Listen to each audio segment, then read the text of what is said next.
අද වීඩියෝ එකෙන් මම කතා කරන්නේ මේ ChatGPT කියන්නේ AI එකක්ද? මේකෙන් කරන්න පුළුවන් දේවල් මොනවද? මේක අපිට ඇත්තටම හොඳයිද කියලා දේවල් ටිකක් අද වීඩියෝ එකෙන් මම විස්තරාත්මකව කතා කරනවා. මේ වීඩියෝ එක හොඳ නම් ලයික් එකක් දාන්න අමතක කරන්න නැත්නම් මගේ channel එක තාම subscribe කරන්න නැත්නම් දැන්ම subscribe කරන්න. එහෙනම් අපි මුලින්ම බලමු මේකෙන් තියෙන advantage මොනවද කියලා. එඩියුකේෂන් පැත්තෙන් ගත්තොත් අපිට මේක ස්ටඩීස් වලට ඒ කියන්නේ අපිට දන්නේ නැති හෝම්වර්ක් එකක් මෙයාගෙන් අහලා දැනගන්න පුළුවන්. තව මේ ඕනෑම භාෂාවක් මෙයාට ඉහළ ට්‍රාන්ස්ලේට් කරගන්නත් පුළුවන්.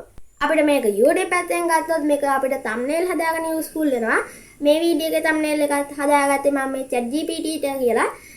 තව අපිට මේක ඒ කියන්නේ වීඩියෝ එකට ටයිටල් එකක් ගන්න පුළුවන්, වීඩියෝ අයිඩියාස් ගන්න පුළුවන්. වගේ ගොඩක් ඒවා අපිට මෙන්න මේ ChatGPT ට කියලා කරගන්න පුළුවන්. මේ ChatGPT කියන්නේ ඇත්තටම AI එකක්. මේ ChatGPT නිෂ්පාදනය කරලා තියෙන්නේ OpenAI කියන සමාගමෙන්. මේ සමාගමේ අයිතිකරු තමයි එලොන් මස්ක්.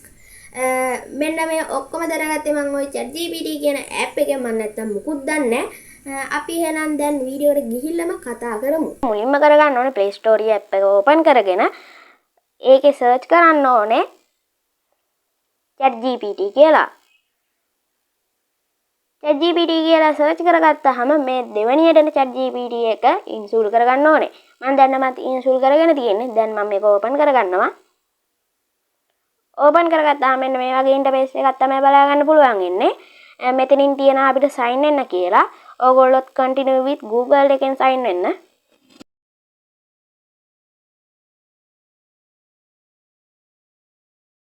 හරි guys ටිකක් වෙලා load වෙලා එපාර මෙතනින් එනවා continue as හසිය කියලා. ඔයා ඒක උඩ එකපාරක් click කරගන්න. එපාර ආයි ටිකක් වෙලා load වෙනවා. හරි guys ඔයා දැන් sign වෙලා ඉවරයි. අපිට මෙයාගෙන් ඕන දෙයක් අහගන්න පුළුවන් දැන්. මෙයාට ඉංග්‍රීසියෙන් සහ සිංහලෙන් දෙකෙන්ම කතා කරන්න පුළුවන්. guys මම මුලින්ම මෙයාට ඉංග්‍රීසියෙන් type කරනවා hey කියලා. එපාර එයා මට හේයි හසිය මල්ලි කොහොමද කියලා අහලා තිනවා. මම ඉංග්‍රීසියෙන් ටයිප් කරාට මෙයා සිංහලෙනුත් ප්‍රතිචාරය දක්වන්නේ. මොකද කිව්වොත් මම මෙයාව කලින් ඒ කියන්නේ යූස් කරලා තියෙන හින්දා එයා දන්නවා මම සිංහල කියලා. ඒක එයා මට සිංහලෙන් කතා කරන්නේ. අපි දැන් අහමු Are you speak English කියලා.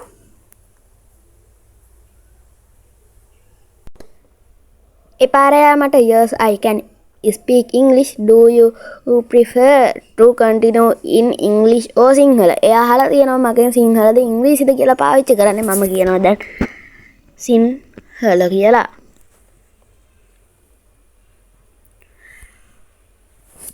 හොඳයි ඔයාලට සිංහලෙන්ම වඩා හොඳද? එපාර මම දානවා ඔව් කියලා. මං කිව්වනේ දැන් මෙයාගෙන් thumbnail ඒ වගේ ගොඩක් ඒවා හදාගත හැකි කියලා. දැන් අපි අහමු collaboration thumbnail එකක් හදලා දෙන්න කියලා.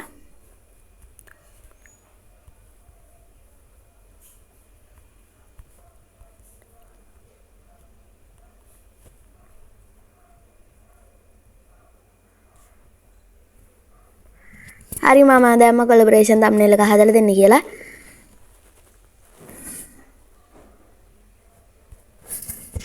මං දෙන්නෙක් එක කියලා දානවා නිකන්. හරි එයා මගෙන් අහලා තිබ්බා දෙන්නෙක් එකක් දෝනි කියලා. මං එපාර දෙන්නෙක් කියලා දැම්මා. එයා එපාර මට දාලා තිබ්බ කොහොමද බෑග්ග්‍රවුන්ඩ් එක එහෙම දාලා මං එපාර දැම්මා ඔයා කැමති විදිහට thumbnail එක හදලා දෙන්න කියලා. එපාර thumbnail එකක් එවලා තියෙනවා. මේ ෆෝන් එකට තාම මේක load දුන්නේ නැහැ. හරි guys ඔන්න එයා මට එවලා තියෙන thumbnail එක තමයි මේක. අපිට මේක save කරගන්න ඕන නම් මෙතන යටින් තියෙන save button එක click කරන්න පුළුවන්. එපාර අපේ gallery එකටම save වෙනවා. අපි තව මෙයාව check කරන්න නම් අපි ගණන් ප්‍රශ්නයක් අහලා බලමු. නිකන් මන් දල වශයෙන් මම 8 වරක් 8 දන්නේ නැහැ කියලා එයාට කියනවා 8 වරක් 8 කීයද කියලා. අපි බලමු එයා එවන answer එක 8 වරක් 8 64යි කියලා. හරි එයාගේ උත්තරය. ඒ කියන්නේ මෙයා 100%ක් සාර්ථකයි. ඒ නැත්තම් ChatGPT app එකෙන් ලොකු advantage ගන්න පුළුවන්. අපි දැන් අහමු එයාව නිෂ්පාදනය කරේ කවුද කියලා.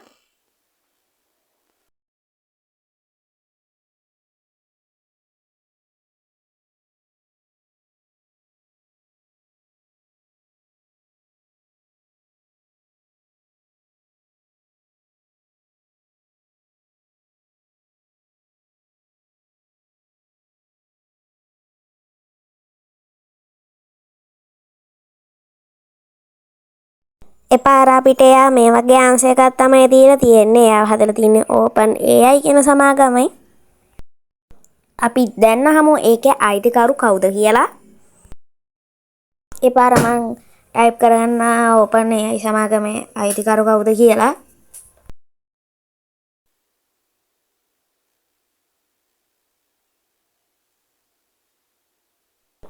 අපිට මේ මැසේජ් එක යවන්න ඕන නම් කරන්න තියෙන ඔය ඇරෝ එක උඩ එකපාරක් ක්ලික් කරන්න. මෙතන තියෙනවා එලොන් මස්ක්, සෑම් අල්ට්මෑන් ඒ වගේ ගොඩක් කට්ටිය ඉන්නවා මේ කණ්ඩායමේ. හැබැයි මේක අයිතිකරු තමයි එලොන් මස්ක්. මුලින්ම හිතුවේ මේක බොරුවක් කියලා බලනකොට. ඇත්තක් මේක MB 24ක් වැනි ගානකට නම් මේක ගොඩක්ම යූස්ෆුල්. ඔයා බය නැතුව මේකට සයින් වෙන Google account එකේ name එක දීලා ඔයා හිතන විදියට මේ ChatGPT කියන්නේ අපිට හිත කර දෙයක්ද කියලා පල්ලෙහෙන් කමෙන්ට් එකක් දාන්න යන්න අමතක කරන්නත් එපා. ලෝ බලවත්ම AI තාක්ෂණයේ විදියට ChatGPT හඳුන්වලා තියෙනවා. අපේ පරිගණකවල පරම්පරා 4ක් තියෙනවා. අන්තිම පරම්පරාව නැත්නම් හතරවෙනි පරම්පරාව විදියට ශුද්ධ පරිපත තමයි තියෙන්නේ. පස්වෙනි පරම්පරාව විදියට තමයි මේ කෘත්‍රිම බුද්ධිය හදලා තියෙන්නේ. අද වීඩියෝ එක ගැන මොකද හිතන්නේ? පල්ලෙහාන් කමෙන්ට් එකක් දාන්න යන්න. මේ වීඩියෝ එක හොඳට ලයික් එකක් දාන්න අමතක කරන්නත් එපා. මේක තව කෙනෙක්ට බලන්න ෂෙයා කරන්න. ඔයා දාන එක ලයික් එකකින් තව කෙනෙක්ට බලන්න මේක පුළුවන් වෙනවා. එහෙනම් මම අදට ගිහින් එන්නම්. හැමෝටම ජය වේවා.